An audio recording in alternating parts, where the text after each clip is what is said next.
Good afternoon. My name is Brad Muniz. For my senior project, I have chosen to do something that I knew was going to be challenged to me in every aspect. As you're about to see, I spent the last few months building a beautiful memorial bench. This bench was made in honor of Brianna Cassidy, who just 5 months ago was tragically taken from this earth at the age of 19. Rather than going into great detail of the process in building this bench, I've chosen to share with all of you Brianna's extraordinary life and the legacy in which she has left behind.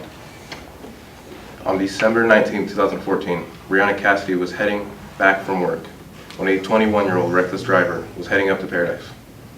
He lost control of his vehicle and went across the median, going airborne, and collided head-on with Brianna. A friend of mine was behind this reckless driver and was on the phone with 911 just seconds before she and her husband would witness this horrific collision. When I learned of this tragedy, I remember clearly the sadness that I instantly felt for this young lady who was nearly my age, and for a family that I've never met. It was then that I compelled to meet her dear parents, and in the few short hours I spent with them, it was very apparent to me that their beautiful daughter truly left a legacy that has inspired me to help ensure will never be forgotten.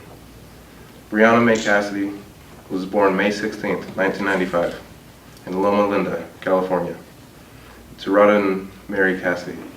Her parents had been high school sweethearts, both graduates of La Sierra Academy, and had married in 1985. Brianna's parents moved to Mariposa, California, shortly before her second birthday. They quickly realized this was a setting more ideal for the development of her character and to experience God and the natural beauty of a mountain environment.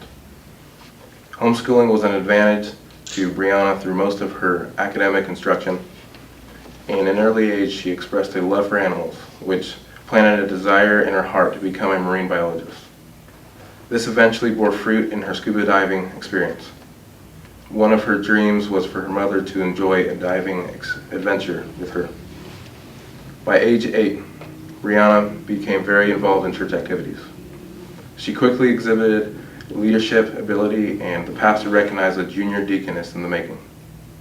Being baptized at age 9 was one of the highlights of her life, having her grandfather present who had not attended church in 25 years. Brianna and her grandfather were very close, and they had similar experiences, such as being an only child and being avid readers. Their love for reading drew them even closer. He would always make time for her with a listening, patient ear. Around age 11, Brianna began playing a computer flight simulator game with her cousin Eric. This sprouted the seed that would lead her to become a pilot someday. Further inspiration came when her parents read her the life story of David Gates, a missionary pilot. By age 12, Brianna started violin lessons, which would prove to be her instrument, as she played intensely. All through her developing years, her family would typically spend time in Yosemite, which was Brianna's favorite place to visit. She had the privilege of visiting the park in every month of the year, over a dozen years, making many fond memories. Becoming a pilot became Brianna's #1 passion. For her to attend a private school which taught teenagers how to become pilots. The Cassidy family moved to Tennessee after her grandfather passed away. It was there that she not only started a flight program, but began her scuba instruction as well. Those close to her quickly realized Brianna excelled at whatever she set her mind to accomplish. In her second year, she began an apprenticeship in airplane mechanics at a nearby airport. Also in Tennessee, Brianna's zeal for yet another interest, photography, sprouted. Her family is blessed with thousands of her pictures remaining. Even though Brianna had a variety of interests and pursuits, her primary desire was to help others less fortunate. This was evident by her involvement in Threads of Hope, a thrift store where she volunteered a year of her life. The proceeds from the store went to assisting abused children. After completing her private pilot's license, Brianna's desire was to graduate in California. The Cassidy family returned, this time to the Paradise area. And Brianna began her senior year at Paradise Adventist Academy. During this time, she volunteered at Little White Studios, making use of her previous training in camera operation at Clovis Church and Secrets Unsealed Ministry in Fresno. Continuing her IFR flight training, she was still able to maintain a 3.9 GPA her senior year. The next highlight in her life was graduating high school with a gold cord. She said it was the happiest day of her life, celebrating with family and friends. Brianna was showing good leadership and follow through when she met with the Orville Airport manager and expressed her desire to continue the AMP training, or AMP mechanics apprenticeship that she had begun in Tennessee. Brianna was hired at the Orville Airport and continued working on her AMP training. Her next venture was attending a marathon mission trip to Panama during spring break in 2013. This was when her love for travel abroad became apparent. In October 2013, she went on her second marathon trip to Ecuador, and by Thanksgiving, she was headed to Japan for a week's excursion with the family to do her photography in Japan held a precious place in her heart, inspiring her to take a course in the Japanese language. Continued flying and additional scuba training from her master diver certificate consumed much of her time through the first two-thirds of 2014. By the fall time, she seriously considered returning to school and decided to enroll in a nursing program to begin classes in January 2015. In November, Brianna applied for a job with Kohl's department store to obtain at least some seasonal work. Her plan was to work part-time to help defray flight expenses. She really longed to obtain her commercial license before the end of the year.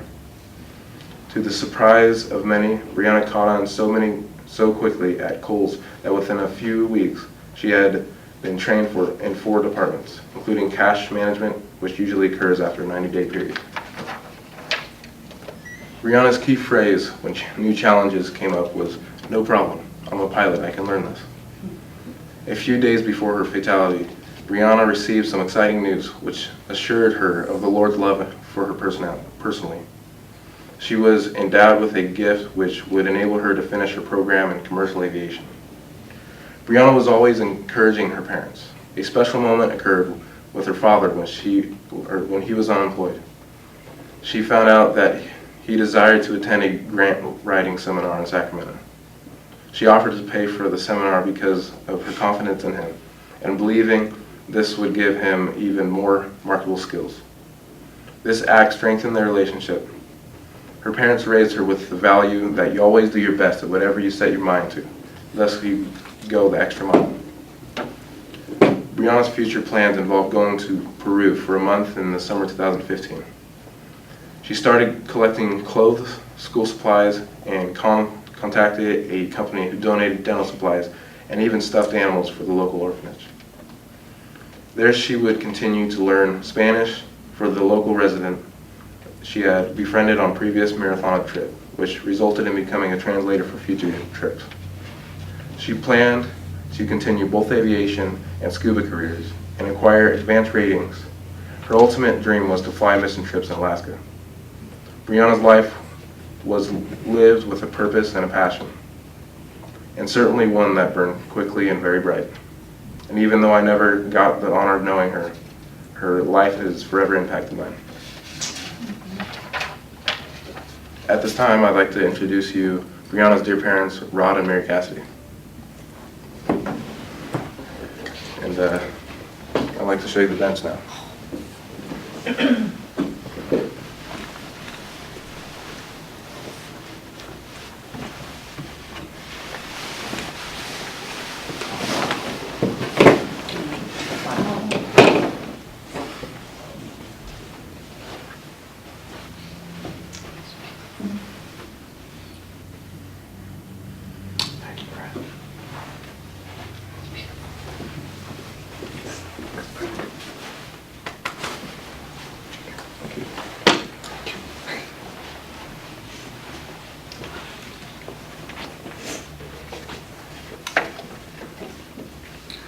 This bench will be placed at Table Mountain Aviation today, where Brianna is very well known and loved, and where she received her aviation license.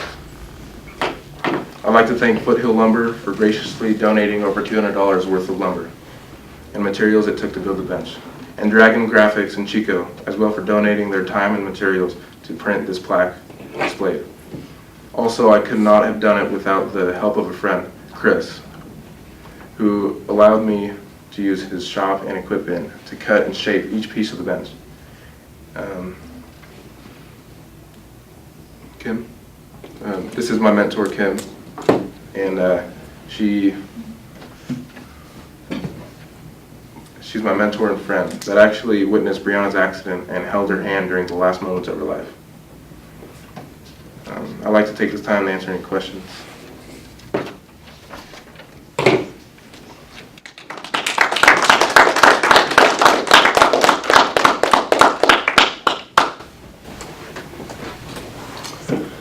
Very moving tribute and a great senior project idea. Thank you. Very nicely done.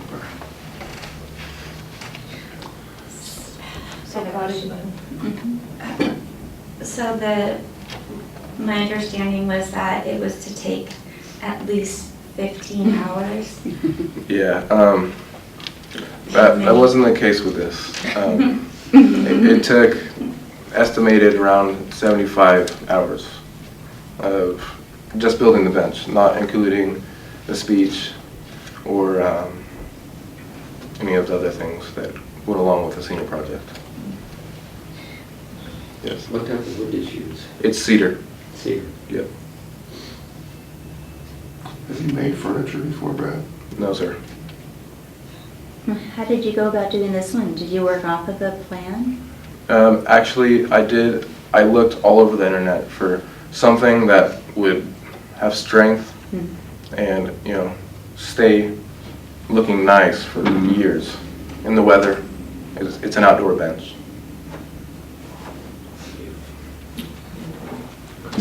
Did you have anyone that was helping you with either the design or the production of the bench? Chris Glover, he has his own shop at his house. It's kind of his own hobby, and he has every tool there is to build anything that has to do with wood. Tenons and mortises and dials, everything I needed to build it, he had. How much experience did you have working with wood before this?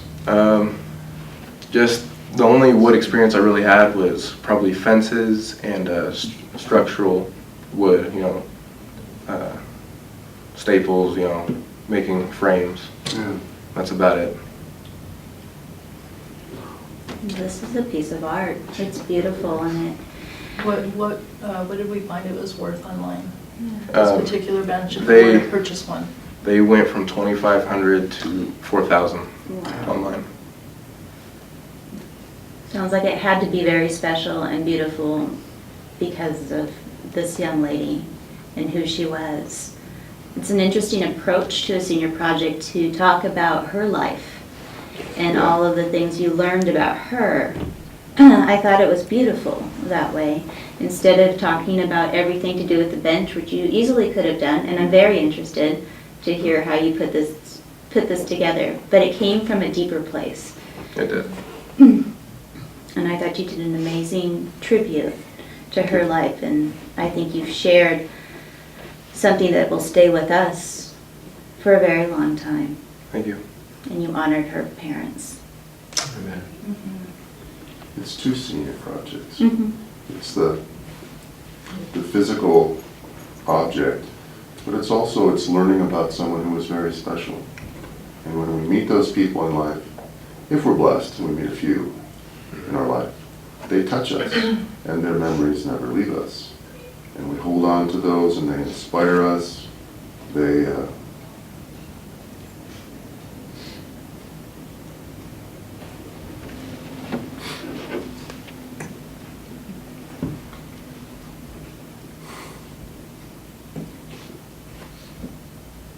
help us through the darker hours of our own life.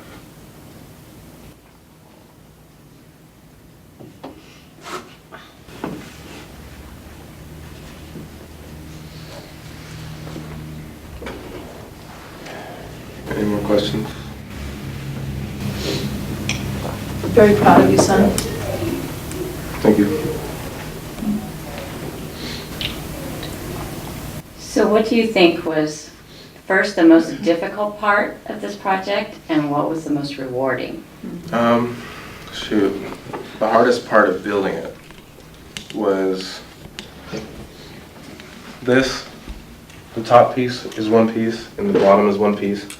And each slat, those are all one pieces, but there's these little squares, spacers. And you have to put glue on this, on the inside, and you stick each one in with each space and then trying to put the other long one on too, which is, it's hard. It's very hard to put together. Yeah, that's probably the hardest. And what was the other part of your What was the question? most rewarding part? Shoot, when we put the sides on, just to see the bench, because Yeah. yeah, it took a long time to build each piece, but when we started putting it together, that's when it really showed. Was it an exercise in, like when you were building it, were you thinking of her and her Oh life? yeah, yeah. I wanted to put my very best into it. Are you taking orders? It'll be $2,500.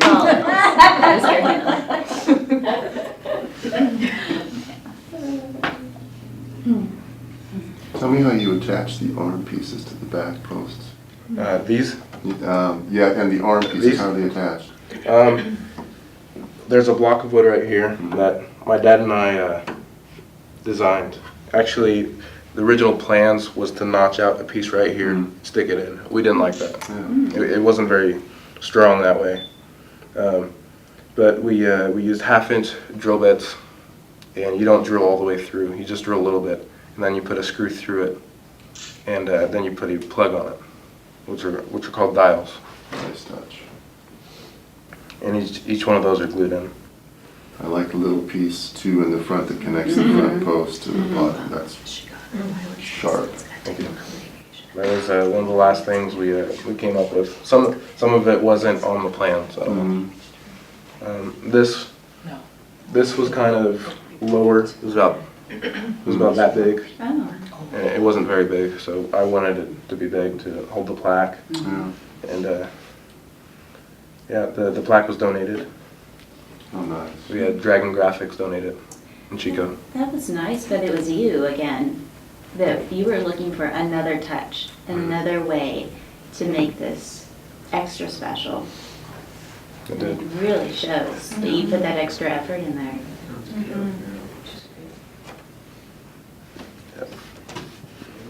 It's still kind of curing right now. We can sell it. He was doing it till wee hours of the morning. I'm not surprised. Just finishing it. Any other questions or comments for Brad today? I think you did a very, very nice job on it. It's a Thank very you. beautiful piece. Thank you.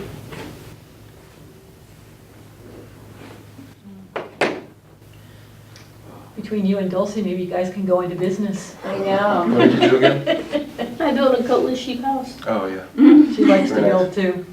Very cool. When I want to build something, I'm down. All right. We'll let you off the stage here. All right. Thank you so much.